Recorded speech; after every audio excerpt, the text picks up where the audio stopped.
All right. Here I am. I'm back, at least for a little while. I'm still doing book reviews. My name is Suzanne Tinkemeyer.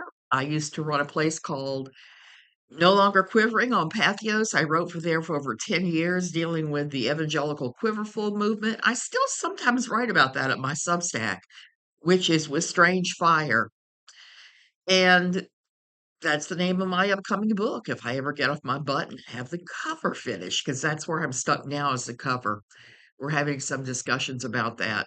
These are all my opinions and my opinions only. Right now, I'm just doing book reviews. Okay, book. What book was I reading that I feel I absolutely must share with you? It's not an Osmond Brothers book. I'm doing something that I do sometimes where I go back and I read a book from a certain era, typically a book that's been made into a film, and then I think about it because I want to know. If you know anything about me, you know I'm something of a history geek. I love history. I always have. I always will.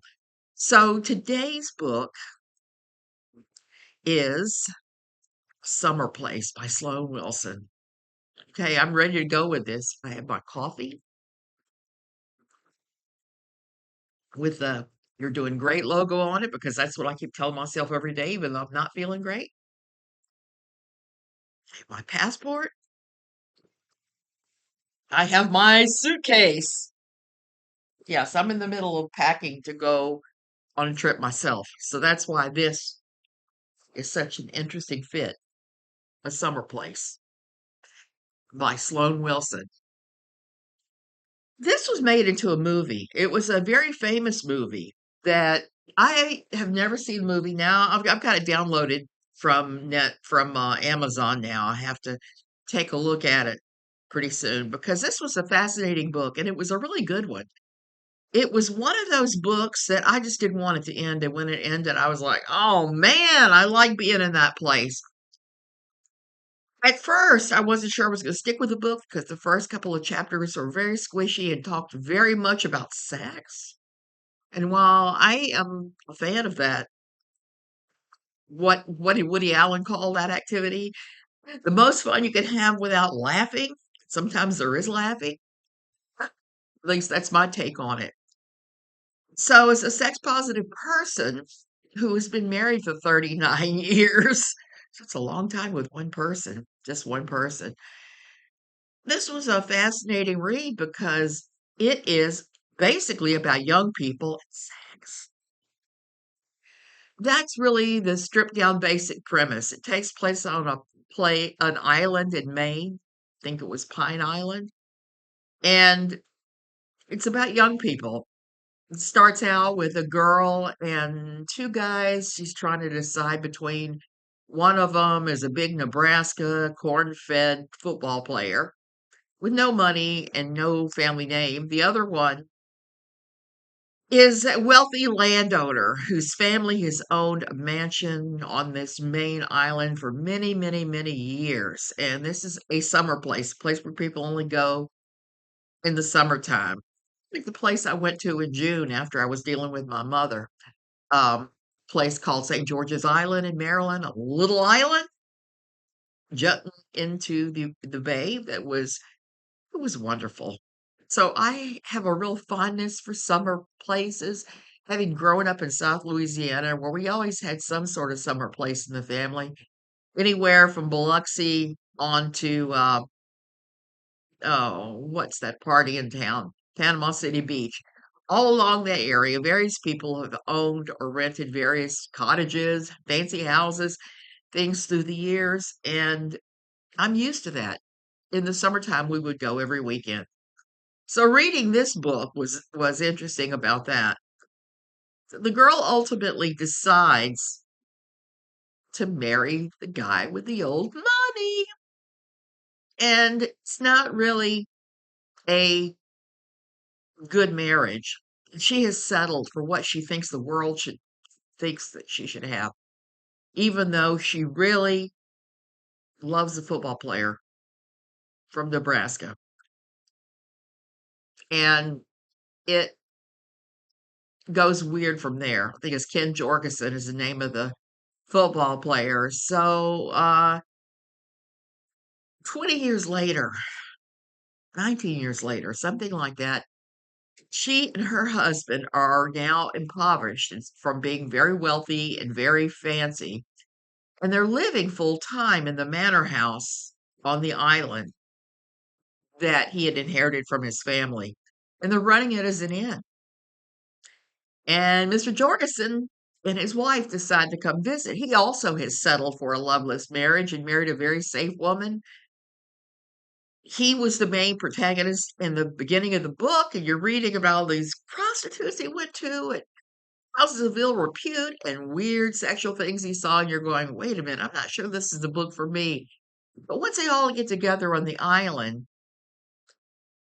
the main character, Sylvia, the woman, has a son named Joe, and her old love, Mr. Jorgensen, has a daughter named Molly, who are young teens, like 12, 13 years old, when the parents meet yet again. And the parents meet, and Kit Jorgensen and Sylvia decide that they love each other. And they both overthrow their marriages and upend everything for their first loves, their teenage loves. And first love is sure enough powerful. For a lot of us, we recover from it and move on. I married my first love, which was not a good thing, as I've been married to somebody else for 39 years. I stayed married the first time very briefly. I've talked about that before when talking about fundamentalism and about evangelical quiverful.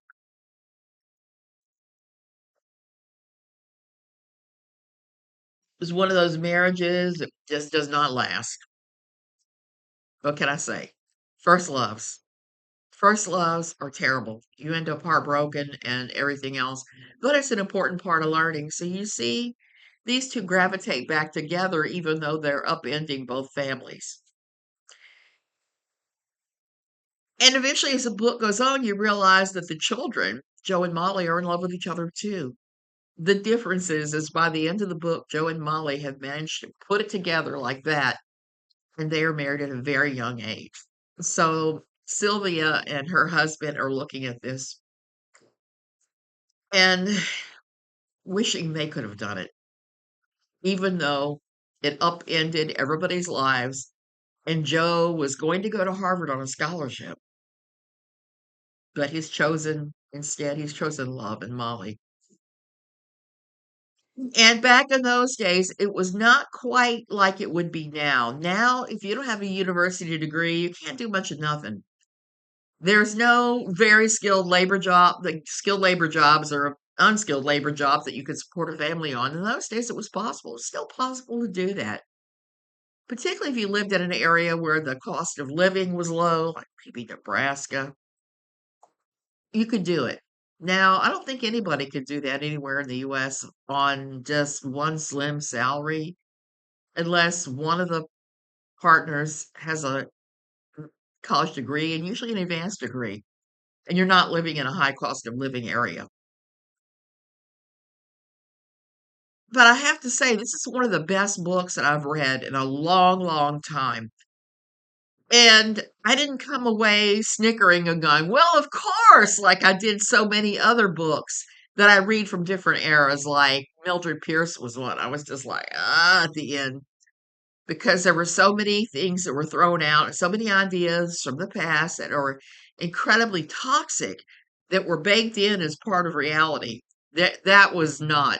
This book had more universal features and themes than any of the other ones I've read from that time frame, even though it was written in the 50s. And it was made into a movie. Like I said, I'm going to see the movie. But I want to talk a little bit about Sloan Wilson did something pretty amazing, I think. The third player in this book, and I'm guessing the movie, was this: the thing that I came to Costa Rica for, the ocean. That thing that YouTube has, not YouTube, U2 has said in their song,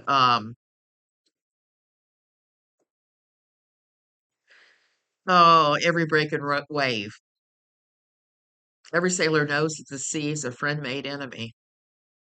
That's a lot of truth to that as far as the ocean goes. So the ocean was the other partner there. I squealed when I got to the part where the girl was searching for sea beans and immediately found a sea heart. Sea heart's the most difficult to find. I've only found a handful of them myself in my years of searching the sea. He writes about the sea, Flo does, with a real authority. Like he understands it. He understands sailing. There was a lot of sailor and sailing things in there that were right on the money. The way he talked about it, how it happens, what can happen to you. When I was growing up, my father always had a boat, including a sailboat for a while, and I grew up in that world. Like I said, taking those summer vacations, learning to spot the riptide and not be pulled out by it, learning how to get out of it if you do get into it, all of that. And like I said, the sea is a friend made enemy, and there are some shipwrecks in there. There's some happenings that show you what happens when you're not quite as respectful of the ocean as you should be, because it is a living thing, I think, as much as you and I are. And I just really appreciated the way he wrote this. It was very lyrical. And there were even some very romantic parts to counterbalance the icky sex parts. And there were some icky ones, but there were some tasteful ones too. When I read lines like, and I'm paraphrasing this, I may not be right on the money. I love you. And it makes me tremble. When I read something like that, I'm just like, oh, yes, sexual tension. When I read that stuff, that is the stuff that I like to see, not the bodice ripper type novels. I'm more the Jane Austen girl where I want to see some sexual tension happening, some build up before we hit the romance and everybody rides off in the sunset wearing a wedding ring or not in the arms of their beloved. So Sloan, he really managed to meld all of those different aspects in a way that felt very organic, very natural, very real. I loved that. I was reading a little synopsis of the author, Sloan Wilson, and then I went, no wonder I love this book. I loved one of his other books, The Man in the Gray Flannel Suit, also written in that time frame, about a man who him and his wife ended up rejecting the hollow idea they had been sold in society of him working in the city, her staying at home, even though she did not like it and it was not suitable, in their little suburban castle, going farther and farther into debt, being incredibly unhappy until they upended all that. So The Man in the Gray Flannel Suit was an excellent book too, and the movie was good. So I'm expecting a lot from The Summer Place. And the reason I landed on The Summer Place was I was thinking, oh, a week or so ago, before I downloaded the book from Kindle, I was thinking about things in my childhood that had deeply affected me. One of them was the song from A Summer Place, the theme from A Summer Place. My mother played that all the time, all the time. Now, I don't know if she played the Percy Faith version or if she played the Henry Mancini. I always assumed it was done by Henry Mancini. Lots of strings, lots of horns. And it does kind of invoke a freshness, a fresh breeze coming.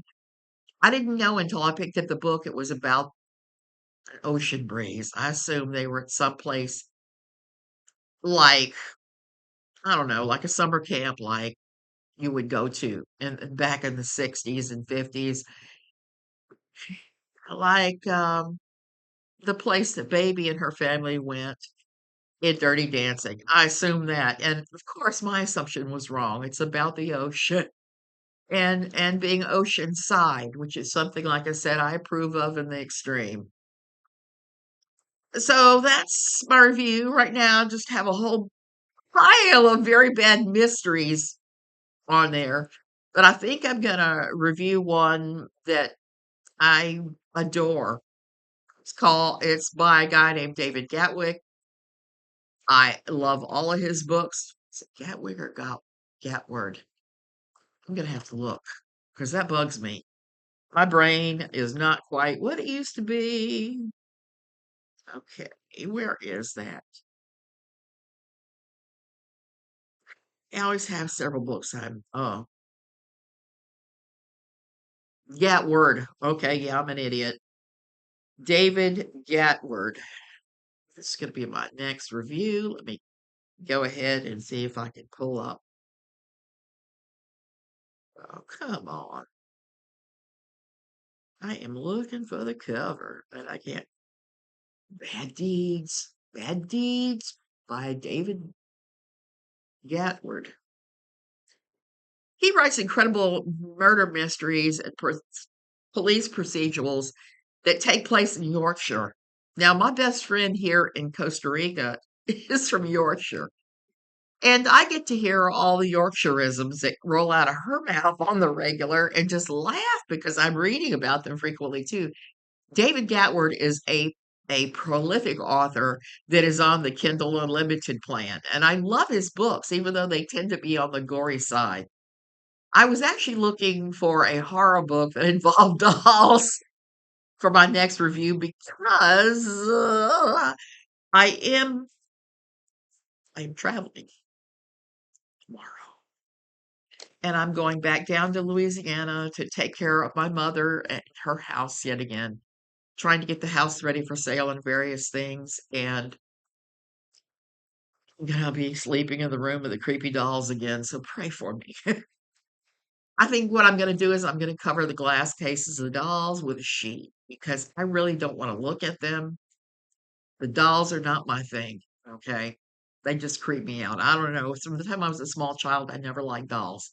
I know a lot of girls do. I am not one of them. I liked my Barbies. We would have liked an American Girl doll, but baby dolls always horrified me. I don't know why. I don't know why. It's some other dolls horrify me. She's got these enormous dolls, Scarlett O'Hara in various outfits, Cinderella. That's her thing, not mine. But I gotta laugh to show you this.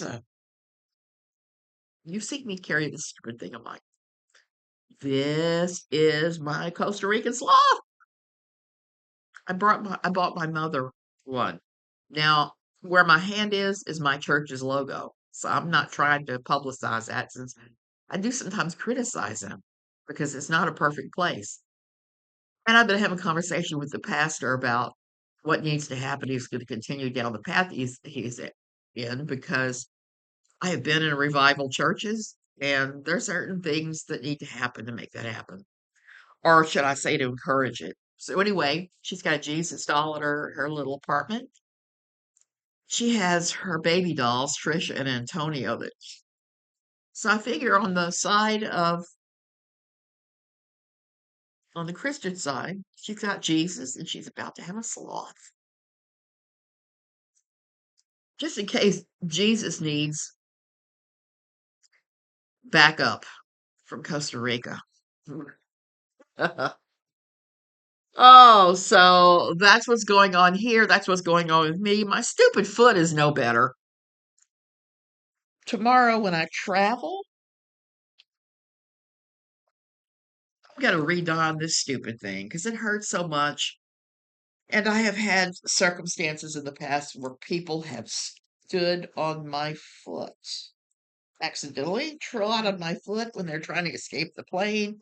Look, I get it. Nobody likes being on the plane. I sure don't like being on the plane any more than anybody else. But I'm not about to run anybody over. Oh, and I got stuff that I want to talk about, art stuff. See all the different fabrics. I turned this blouse that was a little bit on the tight side, especially in the boobs, into a tunic by taking three other blouses that have holes or whatever and turning it into a tunic. So I'm trying to do that right now. I'm trying to redo my wardrobe with stuff I already have. I'm committed to not buying much this year as far as clothing. I'm committed to reuse instead of buying as much as I can get away with here. So I've rambled too long as it is, almost 20 minutes.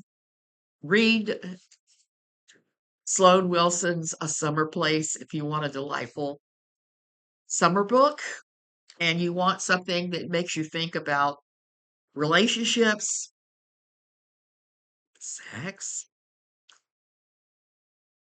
and the occasional romantic turn and the problems of society because it deals with those. I mean, the main characters end up divorcing their spouses, and it isn't pretty. It's got a whole lot of drama and ugliness in there too, which I find very realistic, especially having divorced my first love.